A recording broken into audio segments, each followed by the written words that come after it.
All right, let's get right into it. Every once in a while, an open source project lands that doesn't just make a splash, it causes a tidal wave. And today, we're talking about one of those projects. It's an AI assistant, and believe me, it is changing the whole game. So, what's this number? That's how many stars this project got on GitHub in just a couple of months. For anyone who doesn't live on GitHub, that's insane. It's a sign that something huge, something really special is going on here. And yeah, this quote pretty much sums it up. The hype got so wild that Mac Minis reportedly sold out everywhere because people were literally scrambling to build their own personal AI servers. So what's all the fuss about? Let's break it down. So this whole phenomenon started as just a weekend project by a developer named Peter Steinberger. Just a small experiment. But it went viral, like immediately. It pulled in this massive community of people who wanted to contribute, and yeah, it caused that whole hardware shortage we just mentioned. It's a wild story. Okay, and one of the most telling parts of this journey is its naming history. It's kind of chaotic, but it tells you everything you need to know about its crazy growth, the community driving it, and, well, the kinds of problems you run into when something blows up this fast. So at first, it was called Claude. Get it? A pun on the AI model Claude? It was perfect, until Anthropic's lawyers came knocking. Politely, of course. So next up was Moltbot, a name born from a chaotic 5 a.m. brainstorm on Discord. The idea was that lobsters molt to grow, which fit, but the name just didn't really click. And that brings us to the final name, OpenClaw. Open for its open source soul, and claw to honor its lobster roots. So, awesome origin story, right? But what problem is OpenClaw actually solving? Well, think about most AI tools today. They live in a browser tab, you ask something, you get an answer, you close the tab, and poof, it's gone. That conversation might as well have never happened. OpenClaw completely flips that idea on its head. And here's the key thing you gotta understand. OpenClaw isn't just another chatbot, it's an AI agent. What does that mean? It means it's a program that actually lives on your computer. It remembers things, and most importantly, it can actually do things for you in the real world. This chart really nails the difference. Regular chatbots, they're stateless. They live and die in that browser tab, and all your data is sitting on some company's server. But OpenClaw, it lives with you, on your machine. It builds up a memory, learns how you work, and your data stays right where it belongs, with you.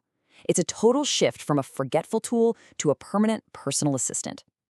Okay, so a personal AI agent on my machine. Sounds cool, but what can it actually do? Well, this is where things get really, really interesting. First off, it can talk directly to your computer's command line. You can just tell it, in plain English, to run a script, organize some files, or automate a boring task. For anyone who codes or even just does a lot of repetitive stuff on their computer, this is an absolute game changer.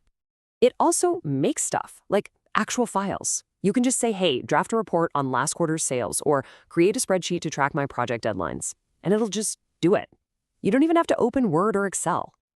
Now, this is probably its superpower, memory. OpenClaw remembers what you've talked about before. It learns your preferences, your projects, your style. So the more you use it, the smarter it gets about you. It becomes a truly personalized sidekick. And you're not stuck talking to it through some weird, clunky app. Nope. It hooks right into the places you already are. Telegram, Slack, Discord, you name it. Your assistant is just there, ready to help wherever you're already chatting. It feels totally seamless. And the list just keeps going. There's a nice web dashboard to tweak all the settings. You can swap out the AI's brain anytime.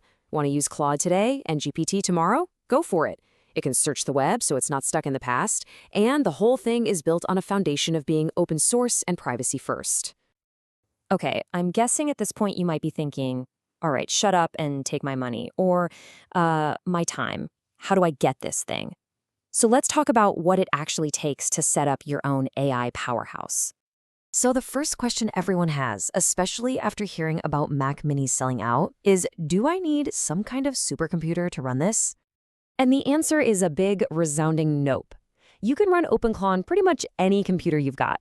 Mac, Windows, Linux, it doesn't care. The reason is that your computer isn't doing the heavy lifting. The agent software is super light. All the intense AI thinking happens in the cloud through an API. All right, next big question. The one everyone's waiting for. What's the catch? If it's this good, it can't be free, right? So here's the deal. The OpenClaw software itself, totally free. It's open source, you can just grab it. The cost comes from whatever AI model you decide to plug into it. You pay a company like OpenAI or Anthropic for what you use, based on your API key. So if you use it a little, you pay a little. Use it a ton, you pay a bit more. Now, let's be real for a second about the setup. It's not exactly a one-click install. You gotta be a little comfortable opening up a terminal, grabbing an API key, and running a command. But the good news? It's a one-time thing. It'll probably take you about 30 to 60 minutes. And once it's done, it's done. It just works. So let's zoom out from the nuts and bolts for a minute. Why is a project like this so important? Why did it capture the imagination of hundreds of thousands of people? Because this is about more than just a cool piece of tech. It's about a massive shift in how we think about AI. This quote from the creator, Peter Steinberger, just says it all, doesn't it? Your assistant, your machine, your rules. This isn't about renting access to an AI on someone else's computer. This is about ownership. Full stop. And that's really the big idea here. OpenClaw is a glimpse into a different future for AI, a future where these incredibly powerful assistants are personal, they're private, and they're controlled by you, the user, not by a handful of giant tech companies. Which leaves us with a really important question to think about. As these AI agents get woven deeper and deeper into our lives, our work, everything, who should be holding the keys? The company that built the AI or the person who's actually using it? Something to think about.